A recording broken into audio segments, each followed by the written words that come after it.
my gosh. Hey, it's Jay Podcast. That's amazing. Welcome to the Crazy Dre Podcast Show, ladies and gentlemen, boys and girls. I just lost my voice just 3 seconds ago, and I was swearing. But it's all right. Folks, thank you for coming back on the Crazy Dre Podcast Show. Thank you, our SS. Thank you, people from France now listening. Guess what? College basketball is right around the corner. But we're going to start with the N.F.L. My buddy Griff is back. We're both wearing red. I think we got Isaiah Thomas in the back of our heads because we'll probably talk about a little bit of Isaiah Thomas today as well and how much I think he's better than Mr. Michael Jordan and maybe LeBron James. I mean, LeBron James is too big for it all positions. Come on. I know Griff is going to totally disagree with me. That's why I kind of said that. What's up, Griff? No, totally disagree. Come on now. You gotta love Isaiah Thomas, though, right? That's right. Let's do it. Look, Griff, of all the fantasy football teams you got, the PPR, the most popular ones, how are you doing with your fantasy football? Yeah, we're having a lot of fun this year.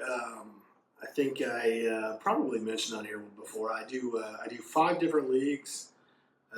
Dropped out of one from last season, so we're starting to take it a little bit easier. But yeah, kind of in the middle of the pack. In 3 of them, I've got one that I am towards the bottom. Still looking okay in total points though, so still an opportunity to grow.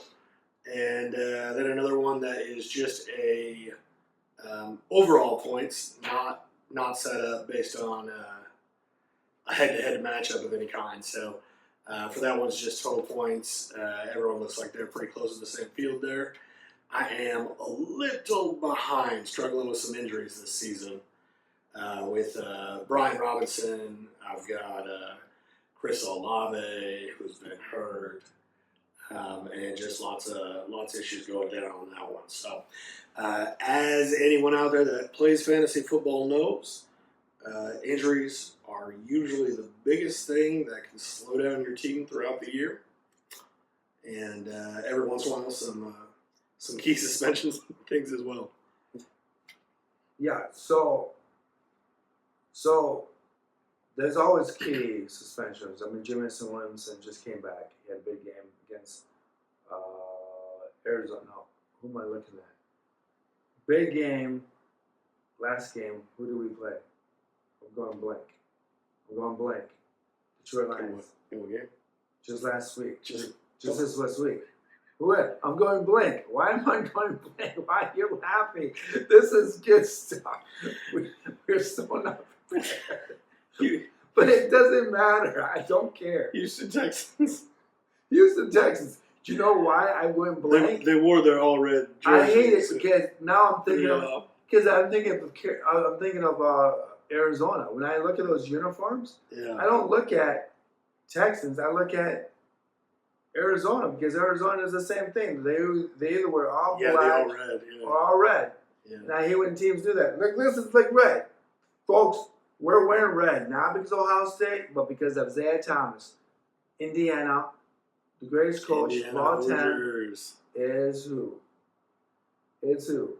Greatest coach of all time? Knight, right? You think it's Bobby Knight? Greatest coach, threw things at people, didn't care if you hurt his feelings, didn't care if you got hurt during the game. Greatest coach ever. Bobby Knight, definitely one of the great ones. Yeah, but I don't think there's any way you could put him ahead of John Wooden. John Wooden? Yeah. I mean, come on. Would you rather have a coach that throw things at you and cuss at you, or would you want a guy that's kind of like patching the Here's back? 11 championships in a row. But yeah, there's no competition. There you go. No competition. There's no competition. There's nothing there. Kind of like Kansas City. I also love Coach K. I love Coach Jim Boeheim. I think is right there. I said that kind of weird, Boeheim, but yeah. I mean, you got the likes of these guys. The Bill Self and Roy Williams and some of those KU guys, and then Dean Smith, the legendary coach. Yep. He loved that. So, and he was the runner up to Isaiah Thomas and the Hoosiers back in '81, right? Yeah. Yeah. So- Yeah, it was against North Carolina. So that was Dean Smith. So yeah, lots of great coaches for North Carolina. Obviously, Kentucky has a lot of great ones. Well, Kemp really just left. From Kentucky, he went to Arkansas. Yep. Yeah, we'll see. We'll But see he- how that one goes. But I mean, Kentucky historically, of course, is one of the all-time great programs. So Yeah. it's part of the Champions Classic going on right now as we're talking. You guys will be able to hear this later, but right now we're also kind of watching the Michigan State and Kansas game. So I do apologize if you're checking this out and you see me keep turning my head. Yeah, because he's a Michigan State fan, right? But You're a go Michigan State fan? green, baby, go green. Are you really? Oh, all day, Really? all day. Are you a Michigan fan for football? Are you a Michigan football fan? No, Michigan State. Michigan All State. that way? Wow, okay. For volleyball, for hockey. Okay. I always wonder about that because I feel like Michigan State fans are also Detroit Lion fans, which makes me wonder why they're so poor sports, acting like poor sports during watching Michigan State football. I never met a Michigan State fan that was as big of a poor sport as a U of M fan. What are you talking about? We're good at losing and winning. Listen to this guy go. No, I'm serious. When we lost to Indiana, we weren't all pissy about it. We congratulated Indiana for having a phenomenal year because they are like us. You said for 5 years in a row that you thought you should fire Jim Harbaugh, even though he won 10 games for you every year. I don't even understand. I'm just sitting here trying to get 6 wins every year. We come always on. talk about part of our coaches. Come on now. We do. Come on now. I mean, Michigan does go through a lot of coaches like we go through a lot of ex-wives. Yeah, huge right? whiners. Huge whiners. Whiners? No, we complain about our coaches. About as bad as the Kansas City Chiefs fans, right? Oh my gosh, no way. Those guys, no way. Okay, seriously, let's talk about this. Michigan State, Izzo, how many more years do you think he's got left? Another 10 years? He's like 66. I was going to say 67. Yeah, I think 10 sounds good.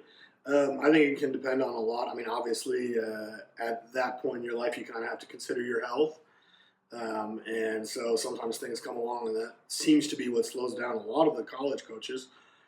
When you don't have that same energy, and Izzo, of course, is one of the more energetic, up on his feet kind of coaches. So if anything happens that causes him to lose that, I think that he would probably step away. But yeah, I mean, he means so much to the program, and 20 years ago he was getting so many offers for NBA, and it was actually Coach K who talked to him and kind of said like, "Hey, look, man, we love teaching, right? So you can go to the NBA, but you're not really teaching those guys. You're trying to get them to work together and do everything, but."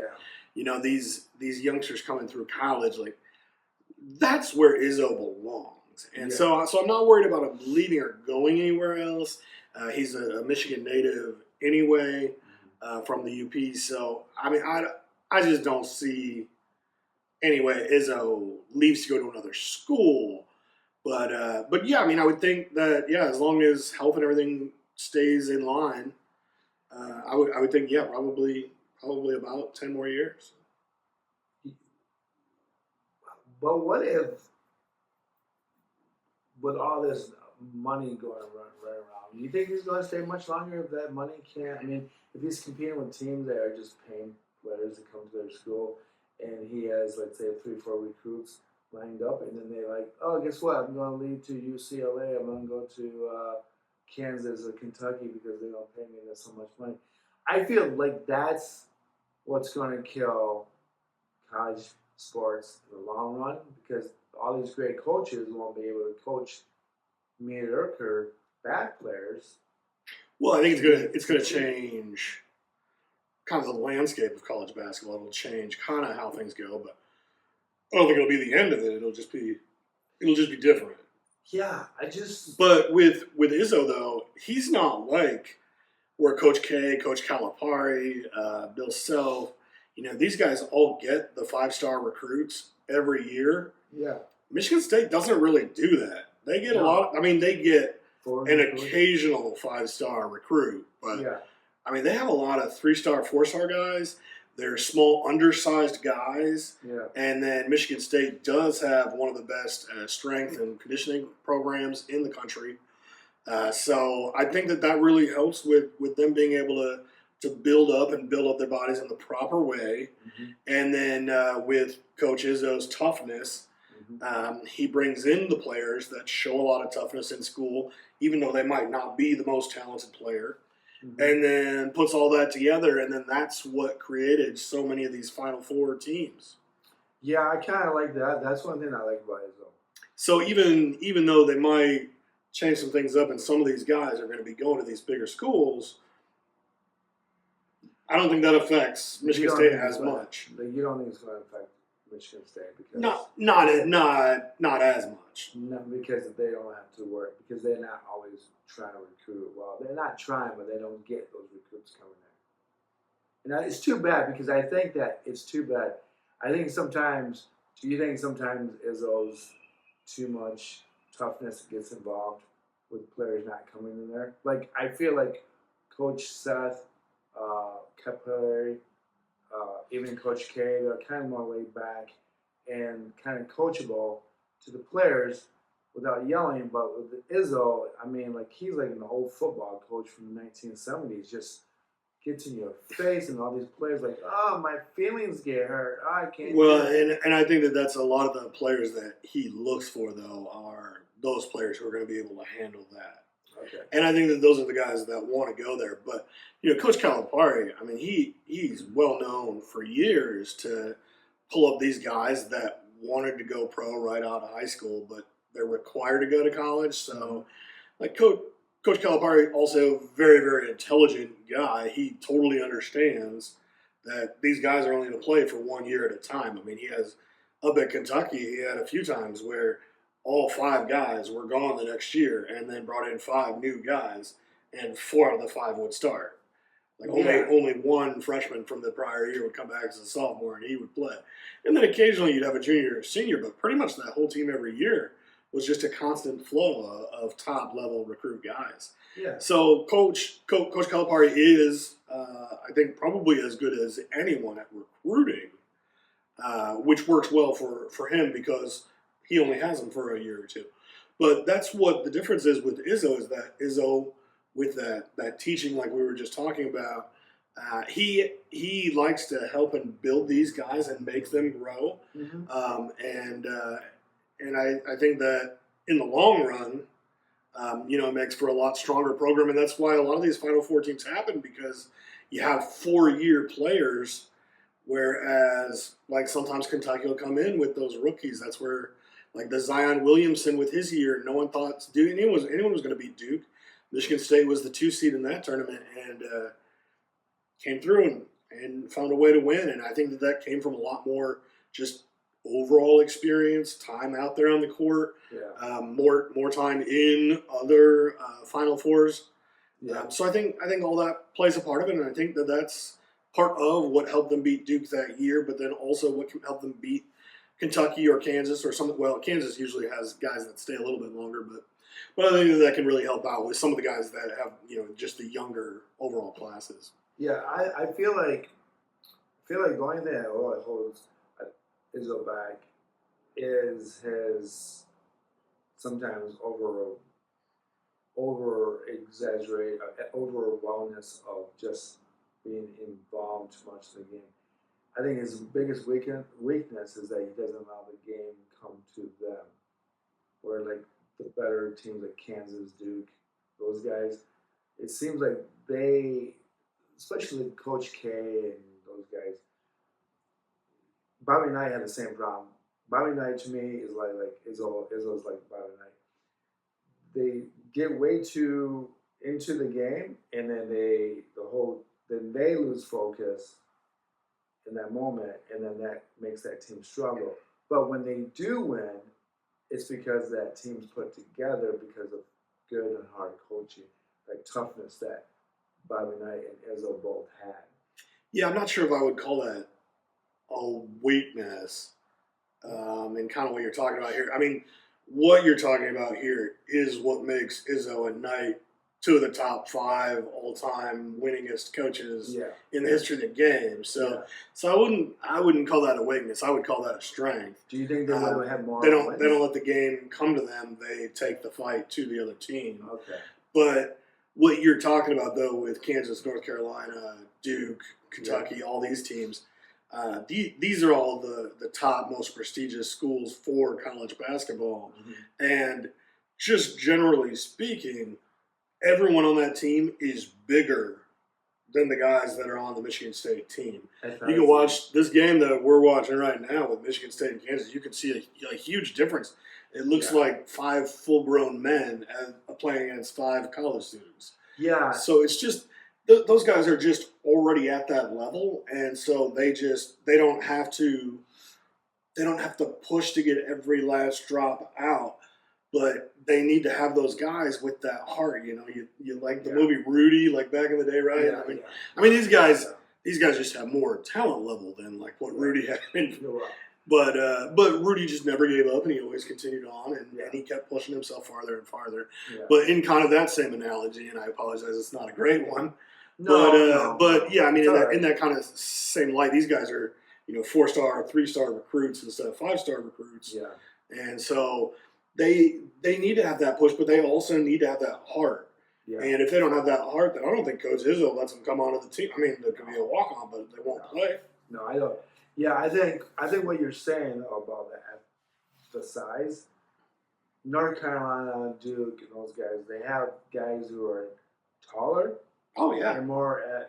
I would say maybe a little bit more athleticism, but I will say that when you look at state players, they're shorter. But they're just as strong, but because they're shorter, their ability to jump over the rim or grab certain rebounds or whatever, it becomes hard for them. But that hustle flow, that rebound, that's one thing about Izzo that he does real good at, is that you go after your rebounds, you go after the defense rebounds, and then you start running with the basketball. Where if you watch a lot of the Kansas teams, a lot of the Duke's teams, they can sometimes afford missing a shot and then running down the other side of the court like, oh, we missed it. That doesn't really work for Michigan State. Michigan State sometimes struggles with field goal percentage in the beginning of the year. And then towards the end of the year, they started hitting their shots because they've been riled up to learn how to do that. Well, yeah, they're always a team that ends up by the tournament time. Yeah, and that's something. But at full peak. Yeah. That's something that I think a lot of times a lot of these other college teams could take lessons from Izzo's teams. Like, you need to follow your rebound and you need to grab your defense rebound. And maybe not every shot is a transition rebound shot goes in the basket, but you create more percentage. Your percentage is much higher when you go into a defensive transition after the rebound. That's something that he really does a really good job. I'm not going to talk anything about Michigan because I don't know much about Michigan's new head coach. I'm not going to try to wrap my brain around that yet because it's just a fresh, brand new thing. Kind of a wait and see for you. Yeah, but I just, I think we lost to Wake Forest and we were 1-0, 1-1. I think we were 1-2. But I don't know much about this new coach. I'm not going to hold a lot of expectation on this team. Even though we're not bad, but I don't think we're going to be great. And that's something that Michigan's really good at. Throwing coaches left and right and bringing new coaches here and there. Like what you said before. We thought that we were going to get rid of Jim Harbaugh. Jim Harbaugh proved everyone wrong. And now, Michigan's thinking about getting rid of Moore already, which I think is a bit obnoxious already to get rid of him just because he has nobody. Depending on Ohio State game, I can see the coin be flipped immediately, depending if we beat Ohio State or not. But he's already proven that he beat Michigan. Michigan's already beat Ohio State under him because that's one of those games that Harbaugh was not there at that game. So that's something that Yeah, well, and you still have a lot of the guys on Michigan's football team that are Harbaugh's recruits. defense. A lot of the defense players are. Well, either way, Yeah. right? I mean, everyone was recruited under Harbaugh at this point, right? Yeah, Harbaugh yeah. in 6 years. Yeah. So, yeah, I mean, everyone's part of that. So, Yeah. I think it's crazy any of the time that you have like a coach come in. I mean, unless there's just very clearly the coach doesn't get along with like the athletic director or something else in the program, something like that. But otherwise, any coach that goes into coach in college football, you can't just take 1 year because they're coming in playing with guys that, I mean, on the defensive side, maybe they're used to playing more zone and they were recruited because they were really good at zone coverage, but your preference is man coverage. Well, so these guys aren't going to succeed in the same way while you're running a man coverage scheme Yeah. when these guys are zone coverage defensive backs and all that. So, Yeah. I mean, I think that any school, I mean, regardless of who it is, if you're going to bring someone in, you got to have them in there for 4 years. Yeah. And whatever happens. But then it's not until those 4 years later, then you're still only looking at, the freshmen and sophomore, some of the juniors that are the actual recruits of whoever your coach is. So, I mean, that's really hard to do in the first couple of years. Yeah, I would give more 2 years, 2-3 years for sure.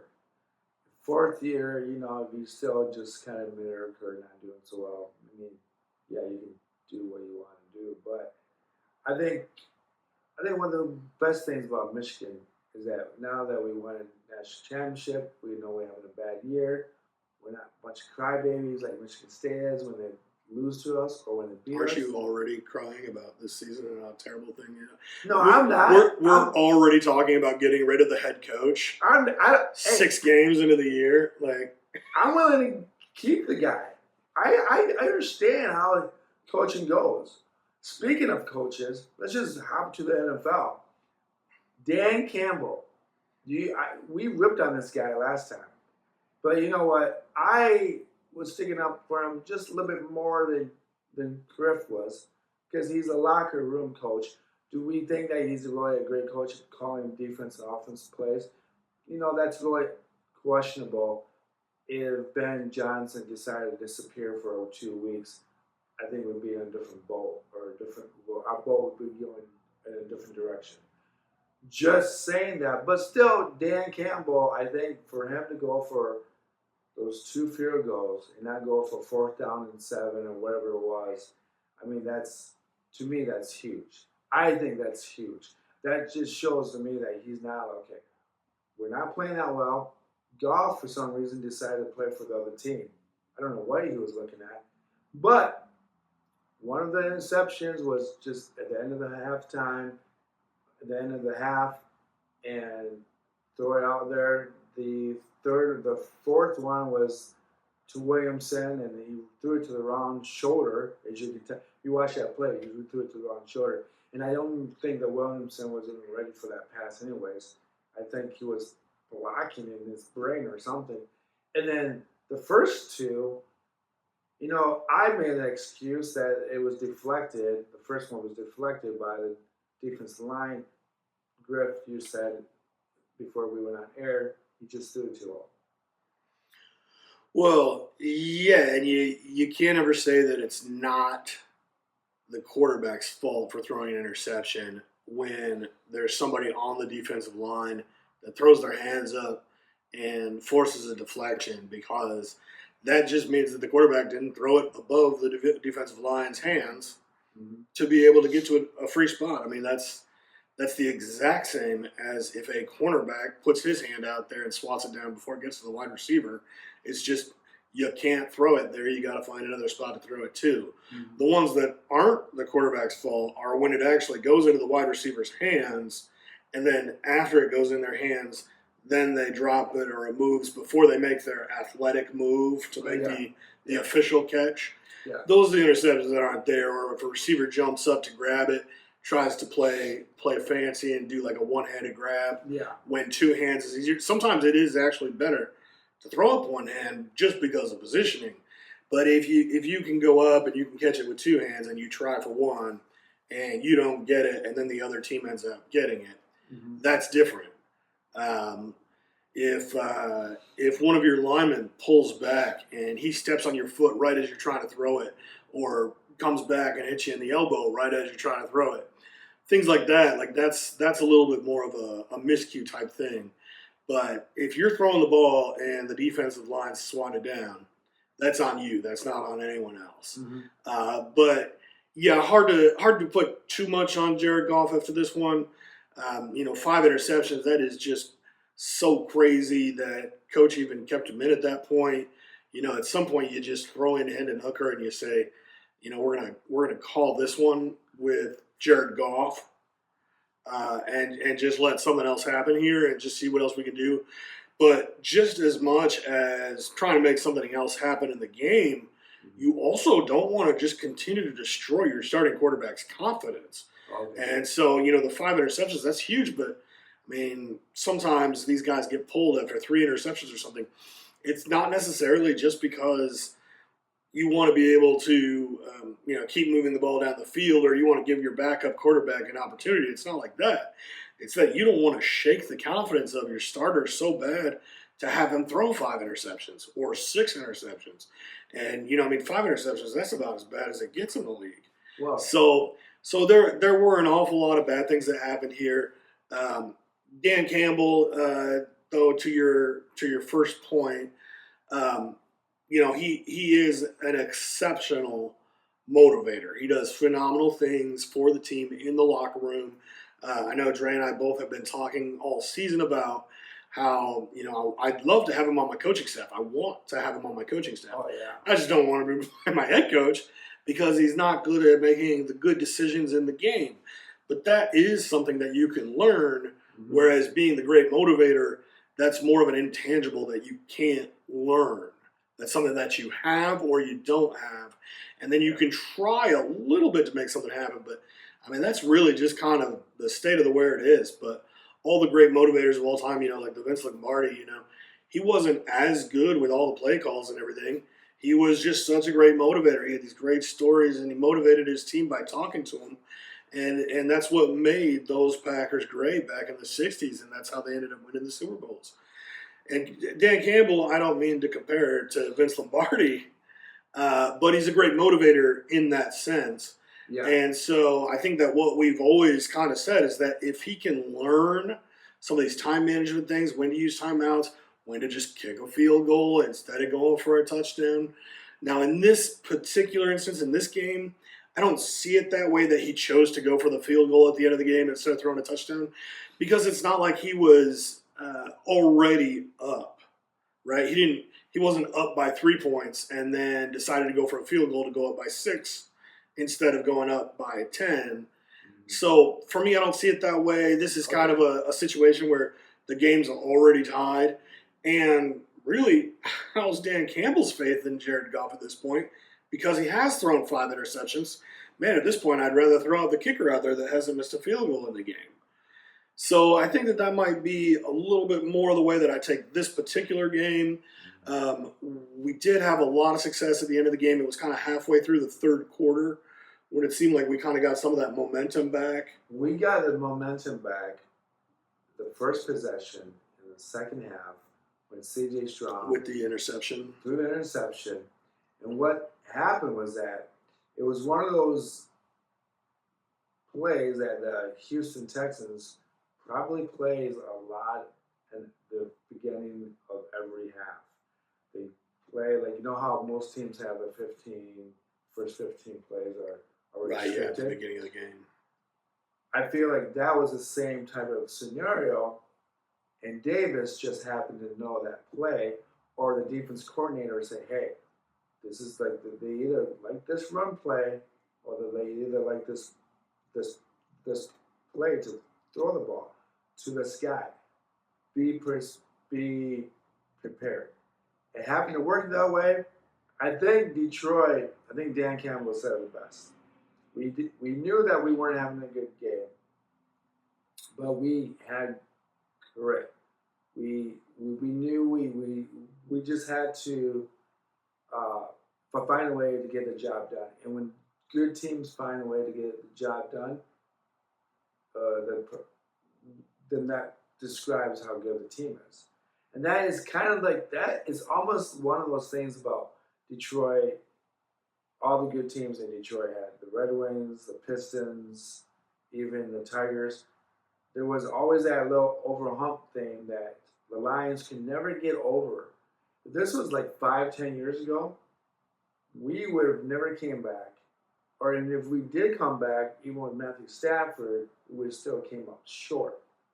But I will say that even the second interception that C.J. Stroud threw in the second half, he lazily threw that ball to his receiver, and Davis just happened to catch up with the ball in the air. And that also saved us from being down for another 10 points. But I really think that this team has something that's just very, very special. It's just something that I'm not used to seeing, a team being behind and then coming back. We're so used to seeing a team get behind, come back, and then lose at the end of the game. And unfortunately, it was a bunch of Matthew Stafford doing it, Eric Hippo, Scott Mitchell, anybody that's followed the Detroit Lions for the last 40 years, we can name these quarterbacks top of our head. Eric Kramer. We've always had that team where we were good, but we would fall apart somewhere in the season, and everything would start to sink. And it's just, to me, I think it's just different. Even, like, I disagree with you about that fourth down, when he could have gone for a fourth down, even when we were behind, just so that we were at the point where we were down by 7 points. No, we were down by 3 points. Dan Campbell it was 20-23. Yeah, and then when Dan Campbell didn't go for it and kicked the field goal, if I'm right, it was 20. What was it? What was the score? 20. Yeah, 20-23. Yeah, so he could have gone for it because that's what Dan Campbell does. And so if we converted that, we would have actually, let's say we scored a touchdown, we would have been ahead already. But because you said, I mean, Goff was just not Goff. He's just having a bad day. And, I mean, tell you the truth, when Goff is on the road, he doesn't have those fantastic moments of the game. And if you watch the game, we almost ran the ball with Montgomery in the beginning, and we get a little bit too much, and then we couldn't find St. Brown because St. Brown was double coverage, and that's kind of the St. Brown Goff's way of getting out of this slump through St. Brown. But as soon as Montgomery and St. Brown got hot, Detroit started to get warmed up and started moving the ball down the field. I think this is just I really think this is just a different team. It's just a different team. I'm just not used to watching this. Yeah, they are. They're a tough team. Yeah, they're just a resilient team. You know, when I was watching that game Sunday night, even though we were behind in the beginning in the second half, I still felt like we could come back and win this game. It wasn't like 3-7. It wasn't like 5 years ago at all. You know how you just turn the game off and you're down by 10 points or 13 points, and even though it was Matthew Stafford or Calvin Johnson, like, yeah, we're not coming back, and we wouldn't come back. But you could go to bed at halftime. This is one of those games. One of those moments I think that's going to define Detroit. If Detroit makes it to the Super Bowl and wins the Super Bowl this year, this might be the game that will define Detroit's true toughness. Yeah, well, and then that's what we were talking about last week, was that the last few weeks, Dan Campbell hadn't had a chance to prove his time management skills because the team had been so far ahead, there was no other opportunity. Yeah. But even like last week, he had the one play that there was like a 4th and 7.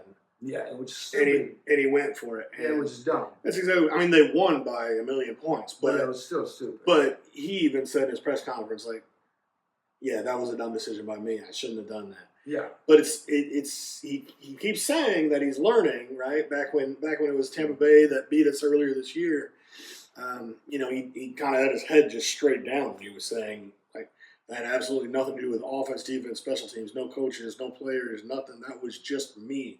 I did that wrong. And we loved hearing that he accepted that, but we wanted to see him change. And so even up to last week, we saw him make that 4th and 7, and he was trying to make the 4th down happen. Yeah. But you can't go for it on 4th and 7. You got to be smart. Got to play the position. So in this game, we did not see anything where it was a really bad decision to go for it, to kick the field goal, or to kick it away for a punt. Yeah. So those were all great things. Something that I've always said as a lifelong die-hard Detroit Lions fan is that we always just found a way to lose. Yeah. It wasn't that we were losing. It wasn't, kind of like what you were just saying there with all of your points, though, about, no matter what time frame it was just like we're already winning. Like we're already winning the game. We're a more talented roster. We have better coaches. But somehow the Lions just found a way to lose. Yeah. It wasn't the other team finding a way to win. It was us finding a way to lose, and we just beat ourselves. Yeah. And it just happened so often. It was just kind of like yep, that's the Lions. Yep. You think back just a few years back when the Silverdome was demolished, and they tried to implode the Silverdome, which is the old stadium for those not familiar with the area. Silverdome was a huge, huge stadium, gigantic, beautiful stadium. 8,000 seats. Yeah, and then in 2000 we got Ford Field, or I think it was 2001 when we got Ford Field. Yeah. But excuse me, but that old stadium had been sitting there for a while. Plants and stuff were growing into it. It had just been completely left behind. They went and they tried to demolish it a few years ago, and even after they hit the ignition, the stadium wouldn't fall down. And there were so many comments from everyone on social media. Isn't that just the most Lionsy thing? Just one more fumble before the old stadium goes down. And it's just a part of Detroit Lions culture to say, oh yeah, that's same old Lions, right? Yeah. Before whenever I pass away, I want the Detroit Lions to be my pallbearers, just so they can let me down one last time.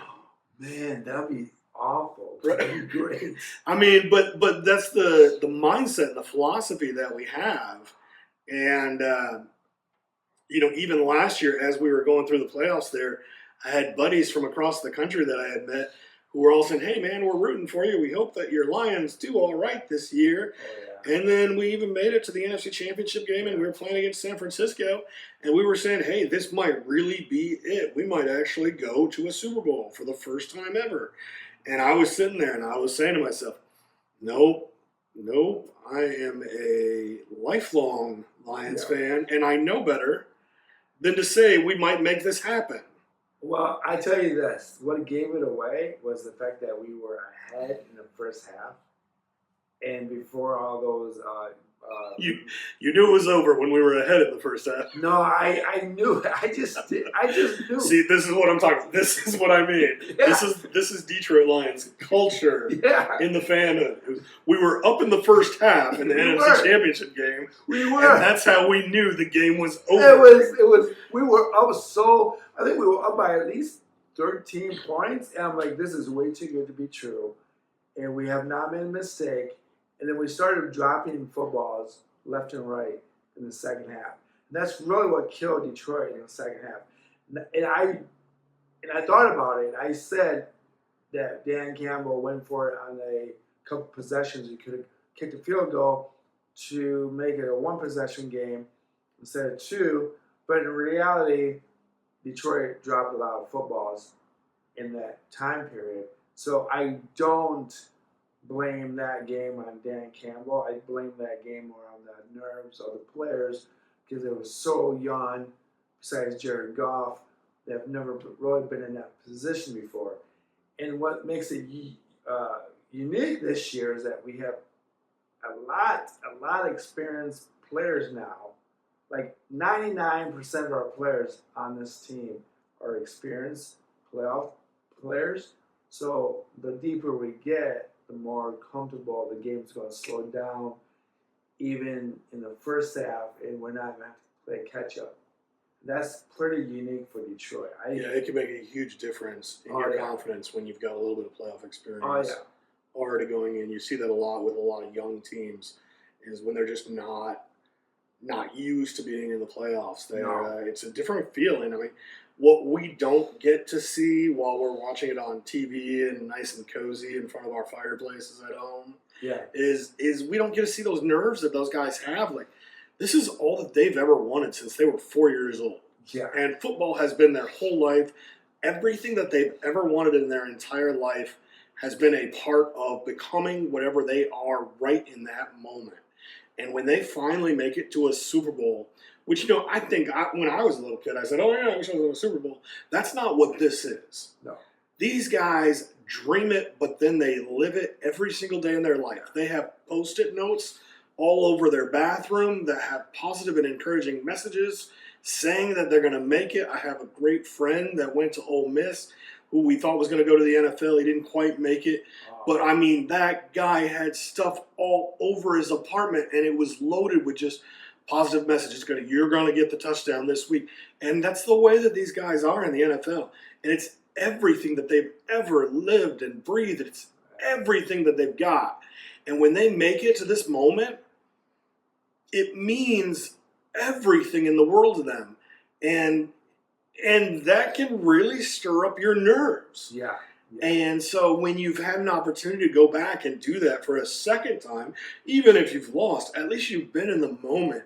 And you can kind of accept the moment and then just go and play. Yeah. And so hopefully that's something that we can see. We are now the number 1 seed in the NFC. Hopefully we can maintain that. You were saying that you didn't give all the flack to Campbell in that San Francisco game. I even look back to the Dallas Cowboys game from last year when they threw the offensive lineman, when they threw it to Taylor Decker on the trick play. Oh, yeah. That was already the 3rd attempt to get that touchdown. I know. They threw it into the end zone 4 times where they could have just kicked the field goal, gotten the points, and they still would have ended up winning the game. So as much as I'd like to say that the refs screwed us out of that one, which they did, but that one we could have also just kicked the field goal. We could have taken the points, and that would have been the difference in us being the number 1 seed last year and us being the number 3 seed last year. Yeah, I mean, those type of decisions. Those are the things that we're looking for, I think sometimes Dan Campbell would be an excellent actor for a Wild West poker tournament moment when you're just like, we're going to run it one more time, boys, and then if I don't get this full house, you can shoot me in the head and all this blah blah blah.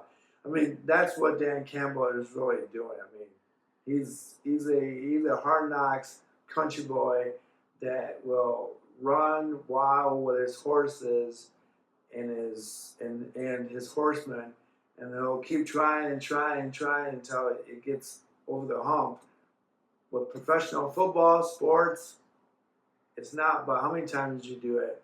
It's when you do it, and when you're not going to do something stupid, it's what's going to make you go over the hump.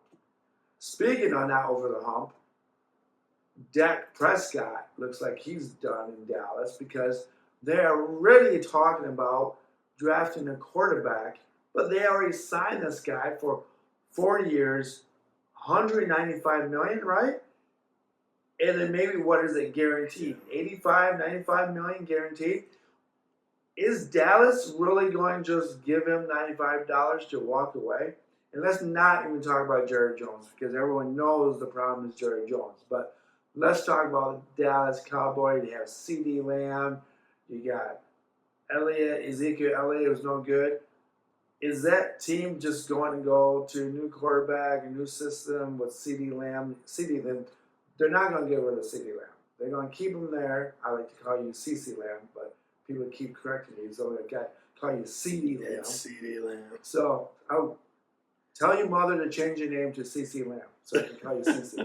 So is this over for? I don't even care about his injury. I don't care if he gets back and it's 100%. I mean, I get it. He's got a lot of emotional problems sometimes because what's happened with his brother in the past. I think his mom died of cancer. But leave it at that and no. How many more times can the Dallas stick with Dak Prescott and say, hey, it's over. We got to move on. Well, and last year he was the number 2 statistical quarterback in the league. So yeah, I know, but still, it's kind of tough. It's kind of tough. And then the beginning of this year, they had 3 of their top defensive players out, so the defense wasn't holding up. So there were a lot of other things that happened wrong that didn't have as much to do with Dak. Mm-hmm. They also don't have a true number 2 wide receiver, and they don't have a running game. So all those things kind of hurt Dak as well. Because you already paid him, you can't get rid of him, and you can't trade him away because no one will take him because of the huge salary. Yep. And we've seen the injuries happen. So he's still a young enough guy. He can still have some success. I absolutely don't think that there's any issue with going into the draft and picking up another quarterback, but not to replace him right away. You would want to grab a guy that you could have built up, but you want to have somebody ready for when Dak goes out, like he is right now. And Cooper and Trey Lance both kind of struggled there. I think Trey Lance was even like 6 for 8, so I think for his completion percentage he looked good, but there wasn't a whole lot else there. I think that the Cowboys are really going to struggle this year. They've got some of their defensive guys back now. I'm curious to see how the second half of the year goes for them. If their defense can hold teams down under 20 points a game, maybe their offense has a little bit more of a chance, but really the issue is that they don't have a run game, and they need to have a run game. They tried to pick up Dalvin Cook. They picked up Zeke at the beginning of the year. And Rico Dowdle just hasn't been what they were hoping for him to be, even though I don't think he ever showed any signs of being what that was. So I think really instead of quarterback is go out and get a running back, and then from running back, work that team, make them a running team, and then have Dak throw the ball to CD as needed. And then you can continue to pay your guys what you're paying them and get away with that. But I don't think this is the end for Dak just because of that. Of course, I myself have never been a huge fan of Dak. I thought that he was drafted at about the right spot in the middle of the draft out of Mississippi State, and I never thought that he was the elite guy that he has been. But they also had 5 first-round offensive linemen, and they had Ezekiel Elliott when he was running in his prime, along with Des Bryant and all those guys. So I think that all of those things are other things that really helped him out earlier in his career and got him his paycheck. At this point, you got to move on from there because he already paid him. So you got CeeDee Lamb. Go out, get yourself a true number 2 wide receiver, and get yourself an early running back. And then you got to build up your offensive line as well. But the defense, I think, is going to be okay once they have all their injuries back. So, moving on, San Francisco, McCarthy is back. McCaffrey. Christian McCaffrey. He's back. No more Mason. So everyone should drop Mason, correct? No more Mason, no more Garindo. Well, I think as we've learned from a history of Christian McCaffrey, if you had Jordan Mason on your team, keep him. Yeah. There's no need to start him once Christian McCaffrey comes back. And then Devontae Adams, you say he's getting hot? Well, 2 weeks ago, yeah. He was hot 2 weeks ago. He was super huge, yeah. Last week they didn't do a lot, but the whole Jets team didn't do a whole lot. No, do you think it's safe would you have him as your number 3 receiver, or would you put him on the bench? Because you just don't know what Aaron Rodgers and the rest of the team's going to do. I mean, that's the question that you have. I have Devontae Adams. I thought it was a great pickup before I realized that Minshew was going to be the quarterback. And then I figured out, well, he's going to get traded to his boyfriend, Aaron Rodgers. That couple aren't doing so well. So, someone like me. Well, that's only one bad week. Yeah, one bad week, but you keep him as your third or your at least your flex. Now you're flex, right? Oh, yeah, or your WR2 spot. Okay. I would put him even up that high. Okay. I would think that he's going to be just fine the rest of the way. I mean, I think him and Garrett Wilson are going to be too much for any other team's secondary moving forward. Okay. They're going to have to work on a few things. Obviously, there's something in there in the communication that's not working for the Jets, but I think that the rest of the season you're going to see really outstanding results from Devontae Adams. Okay, and then we got to talk about the Bears. I know the Bears are really bad, but everyone's got. Some people got Caleb Williams. Some of us have the wide outs for Caleb Williams. I got Moore, DJ Moore, and then what's the other receiver from San Diego that came by? Keenan Allen. So what do you guys? I mean, and Rome Odunze, the rookie. yeah. So do you jump ship on this because you're thinking that the coaches is just going to go? I mean, everyone knows the coach is gone. So is the coach just not going to start certain players to make sure that they're not going to get hurt for the next coaching staff? Even though 99% of people out there are saying that the whole coaching staff of the Bears is done. Was Caleb Williams really a great draft pick? I said in the beginning when they drafted him was one of the worst picks out there. A bunch of people from Chicago got mad at me.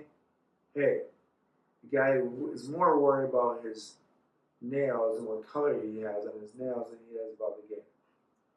That's my theory.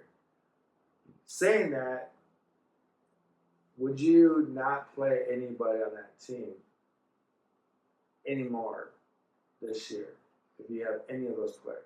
No, I think you can keep playing them. I mean, Keenan Allen, I think, is the number 3 on the team behind Rome. But yeah, DJ Moore, I would continue to play. DeAndre Swift is still having some good games here and there. It's kind of hit or miss, but that's kind of been DeAndre Swift's career. Mm-hmm. So whenever you drafted him, you should have already known that. Mm-hmm. I think I said in my first podcast with you before the season started that I didn't think that everything that Caleb Williams showed in college was going to translate to the NFL. No. I think that's kind of what we're seeing so far. But anytime that you have a rookie quarterback, you always have to let adjustments go. I think still to this day, the record for rookie interceptions in a season is Peyton Manning. Oh, yeah. So He was pretty you bad. can't just go off of the stats of a rookie. No. So there's definitely, I mean, they have some really great stats like what Anthony Richardson had, who's already been sat down, and now Joe Flacco's going to run out the rest of the year. Is that guy done? What's going on with Anthony that? Richardson? Is he done in that whole Indianapolis Colts? I mean, what do you mean? Okay, I think Anthony Richardson's done. Yeah, I think the team's going to be done. I mean, he might have an opportunity somewhere else at another team, but I think with the Indianapolis Colts, I think that they decided he was done. Yeah, kind of quit on the team. And what would you even do if you're the Colts? You have to draft him a quarterback. You can't have Flacco as your starting quarterback. Well, yeah, 39. So no, I mean like next year you can't even have him as your starting quarterback. Yeah, you got to move on. You got to find another quarterback. So you would put Joe Flacco as your bench player. They tried with the Matt Ryan and Phillip Rivers and some of the free agent picks. That's why they went with Richardson, because they didn't want to go with another old quarterback again. They wanted to have the young guy. Richardson, athletically, is the most athletic quarterback that's ever been drafted. So there were a lot of good things looking at it going into it, but yeah, it just seemed like he gave up on his team. And if your quarterback gives up on your team, you can't have that person be your quarterback anymore. No. So you can do a tremendous amount of things off the field. You can try your best from the bench to try and motivate the other guys and try and make it look good that way.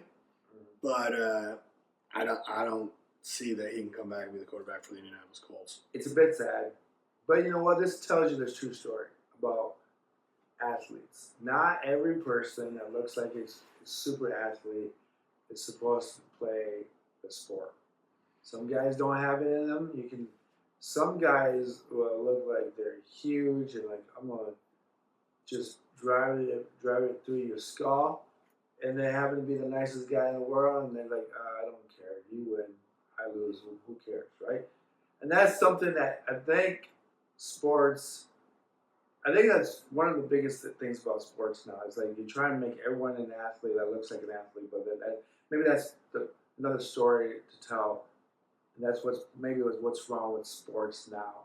Is that you get a lot of these kids out there that look like super athletes, but they don't have the mindset of playing the sport because they're like, I'd rather play the violin, or I'd rather play the piano, or I'd rather do something artsy and just not do anything that's competitive.